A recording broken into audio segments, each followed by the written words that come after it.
بسم اللہ الرحمن الرحیم۔ اہل بیت اردو پوڈ کاسٹ کے چھٹے ایپیسوڈ میں آپ کا استقبال ہے۔ یہ واقعہ جو میں آپ کو سنانے جا رہا ہوں، یہ واقعہ آیت اللہ سید محمد حسین تہرانی صاحب نے اپنی کتاب میں نقل کیا۔ اس کتاب کا اردو ترجمہ عبرت انگیز واقعات کے نام سے ہو چکا ہے۔ داستان کا عنوان ہے ولی خدا کے ہاتھ سے کبوتر کا زندہ ہونا۔ اس واقعے کو آیت اللہ سید محمد حسین تہرانی صاحب نے خود آیت اللہ حاج میرزا محمد جواد انصاری ہمدانی رضوان اللہ علیہ سے سنا۔ انہوں نے فرمایا کہ ہمدان کے بزرگوں میں سے میرے ایک بزرگ دوست کہ جن کے ساتھ پہلے میری دوستی تھی، انہوں نے مجھے اپنا یہ واقعہ سنایا۔ وہ فرماتے ہیں کہ میں حقیقت اور معنویت کو حاصل کرنے کے لیے 20 سال سے زیادہ خانقاہوں کے چکر لگاتا رہا، کتب اور درویشوں کے طور طریقوں کو اپنایا، لیکن کوئی نتیجہ حاصل نہ ہوا۔ کسی دن بھی کمال اور معرفت حاصل نہ ہو سکا اور نہ کسی معرفت کا دروازہ کھلا۔ میں انتہائی مایوس ہوا اور میں نے یہی خیال کیا کہ جو کچھ ائمہ معصومین علیہم السلام کے بارے میں واقعات نقل ہوئے، یا تو وہ جھوٹ پر مبنی ہے، یا شاید پیغمبروں اور ائمہ سے جزوی طور پر مطالب نقل ہوئے تھے اور پھر ان کے مریدوں اور پیروکاروں نے انہیں بڑھا چڑھا کر پیش کیا، اور اس کے نتیجے میں لوگ ان کے لیے معجزات، کرامات اور فوق العادہ کمالات کا ذکر کرتے ہیں۔ پھر وہ فرمانے لگے، میں جس زمانے میں مقامات مقدسہ کی زیارت کے لیے کربلا کی زیارت سے مشرف ہوا، اس کے بعد میرا ارادہ نجف اشرف جانے کا تھا۔ ایک دن جب میں مسجد کوفہ میں آیا اور وہاں مسجد کے اعمال ادا کیے، اس کے بعد میں غروب آفتاب سے 1 گھنٹہ پہلے مسجد کوفہ سے باہر نکلا اور مسجد کے سامنے سواری کے انتظار میں بیٹھ گیا تاکہ نجف جا سکوں۔ میں نے بہت انتظار کیا لیکن کوئی گاڑی نہ آئی۔ اتنے میں نے دیکھا کہ ایک شخص میری طرف آ رہا ہے کہ جس کے کاندھے پر ایک گٹھڑی تھی۔ وہ ایک عام سا شخص تھا اور وہ بھی نجف جانا چاہتا تھا۔ اس نے مجھ کو سلام کیا اور سلام کے بعد مجھ سے پوچھا، آپ یہاں کیوں کھڑے ہیں؟ میں نے کہا میں نجف جانا چاہتا ہوں اور گاڑی کے انتظار میں کھڑا ہوں۔ اس نے کہا کہ ہم دونوں اکٹھے آہستہ آہستہ چل کر دیکھتے ہیں کہ کیا ہوتا ہے۔ میں نے اس کی تجویز قبول کر لی۔ اس کے بعد ہم دونوں نے چلنا شروع کیا۔ اس نے راستے میں بغیر کسی مقدمے اور تمہید کے مجھ سے کہا، جناب آپ جو یہ باتیں کرتے ہیں کہ معجزات اور کرامات کا حقیقت سے کوئی تعلق نہیں، یہ باتیں درست نہیں ہیں۔ میں نے کہا کہ میں بہت کچھ سن چکا ہوں اور اب میں مزید سننا نہیں چاہتا۔ یہ باتیں کسی اور سے کرو، اب میرا ان پر کوئی اعتقاد نہ رہا۔ اس نے کچھ نہ کہا۔ کچھ راستے میں ہم چلے تو اس نے دوبارہ اپنی گفتگو شروع کی اور کہا، بعض مطالب کی طرف انسان کو توجہ دینی چاہیے کہ یہ دنیا مقام ملکوت ہے، مقام ارواح ہے، مگر تم خود صاحب روح نہیں ہو، تم اس جسم کے ساتھ چل رہے ہو۔ یہ سب کچھ تمہارے ارادے اور تمہاری روح سے ہے۔ یہ عالم بھی ایک روح رکھتا ہے، اس کی بھی ایک مکمل روح ہے، اور اس عالم کی روح امام ہے۔ امام کے ہاتھ سے سب کچھ ہو سکتا ہے۔ البتہ کچھ افراد نے اپنی دکانداری کی خاطر لوگوں کو بدظن ضرور کیا ہے، لیکن اس کی یہ دلیل نہیں کہ دنیا میں کوئی چیز ہی نہیں۔ اس وجہ سے انسان کے لیے جائز نہیں ہے کہ ہاتھ پر ہاتھ رکھ کر بیٹھ جائے اور حقیقتوں سے منہ موڑ لے۔ میں نے کہا یہ باتیں میں نے بہت سنی ہیں، اب میں تھک چکا ہوں، کسی اور موضوع پر بات کرو، تمہیں ان کاموں سے کیا مطلب؟ لیکن اس نے میری بات کو قبول نہیں کیا۔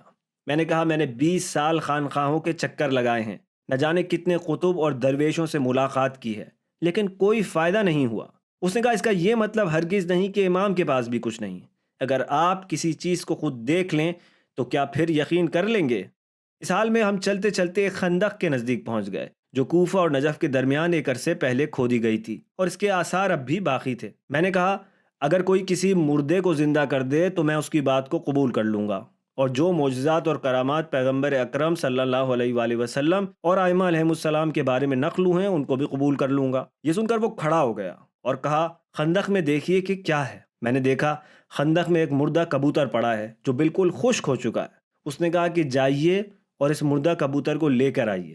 میں گیا اور اس خشک مردہ کبوتر کو لے کر آ گیا۔ اس نے کہا اچھی طرح دیکھ لیجئے کہ کیا یہ مردہ ہے؟ میں نے کہا ہاں یہ مر چکا ہے اور خشک ہو چکا ہے، بلکہ کچھ حصہ پروں کا بھی ٹوٹ چکا ہے۔ اس نے کہا اگر میں اس کو زندہ کر دوں تو کیا آپ یقین کر لیں گے؟ میں نے کہا نہ صرف اس کو قبول کر لوں گا بلکہ تمہاری تمام پچھلی باتوں کو بھی قبول کر لوں گا، اور ائمہ معصومین علیہم السلام کے تمام معجزات اور کرامات کا بھی اقرار کر لوں گا۔ بس اس نے کبوتر کو ہاتھ پر اٹھایا، ذرا سی توجہ کی اور اس کے بعد دعا کی، پھر کبوتر سے کہا اذن خدا سے اڑ جا۔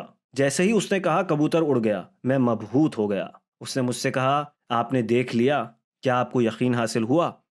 ہم نجف کی طرف جا رہے تھے لیکن میری حالت غیر تھی، میں بہت حیران تھا۔ اس نے مجھ سے کہا جناب آپ نے دیکھا کہ یہ کام میں نے خدا کے اذن سے کیا ہے؟ یہ تو طفل مکتب کا کام ہے، اسکول کے بچے کا کام ہے۔ آپ کہتے ہیں کہ اگر میں کسی چیز کو نہ دیکھوں گا تو قبول نہ کروں گا، مگر امام اور پیغمبر ہر روز لوگوں کے لیے دسترخوان بچھاتے ہیں اور لوگوں کے حلق تک کرامات پہنچاتے ہیں۔ ان کو قدرت و طاقت ہے کہ اذن خدا سے حکمت کے تحت ہر کام انجام دے سکتے ہیں۔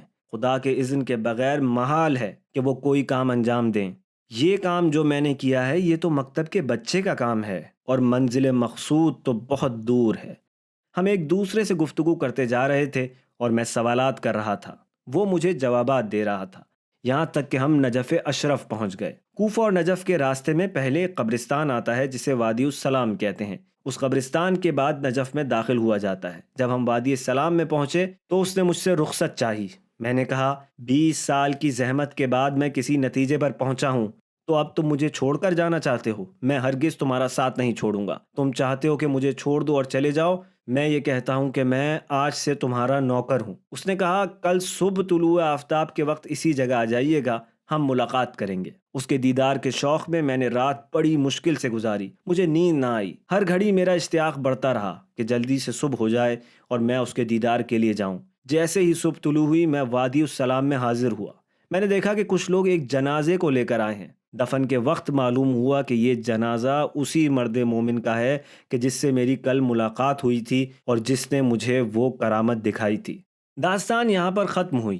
اس داستان کو سننے کے بعد اگر ہم غور کریں تو واضح ہوتا ہے کہ واقعی کبھی کبھی انسان اپنی حاجت کے پورا نہ ہونے کی وجہ سے مایوس ہونے لگتا ہے، اور بہت ممکن ہے کہ کبھی یہ مایوسی اس نہج پر پہنچ جائے کہ وہ اہل بیت کے مقامات اور فضائل کا ہی انکار کر بیٹھے۔ بزرگ علماء فرماتے ہیں کہ ہمیں یہ کبھی نہیں کہنا چاہیے کہ ہم اہل بیت کے در سے خالی لوٹا دیے گئے، ایسا ناممکن ہے، چاہے ہماری حاجت قبول نہ ہو رہی ہو۔ ہمیں یہ سوچنا چاہیے کہ اہل بیت علیہم السلام ہمارے ماں باپ سے زیادہ ہم پر مہربان ہیں۔ یا تو حاجت اس لیے پوری نہیں ہو رہی ہوتی کہ جو چیز ہم طلب کر رہے ہوتے ہیں اس سے محرومی ہی ہمارے حق میں بہتر ہوتی ہے، یا جیسا کہ مولا کائنات فرماتے ہیں بعض اوقات تم ایسی چیزوں کے لیے دعا کرتے ہو کہ اگر وہ تمہیں دے دی جائیں تو تمہارا دین تباہ ہو جائے۔ یا تعلیمات اہل بیت کی روشنی میں دعا کی قبولیت میں تاخیر اجر و ثواب کی زیادتی کے باعث ہوتی ہے، یا پھر جو چیز ہم طلب کر رہے ہوتے ہیں دنیا اور آخرت میں اس سے بہتر کوئی چیز ہمیں عنایت کر دی جاتی ہے۔ آپ کی سماعتوں کا شکریہ۔ خدا حافظ۔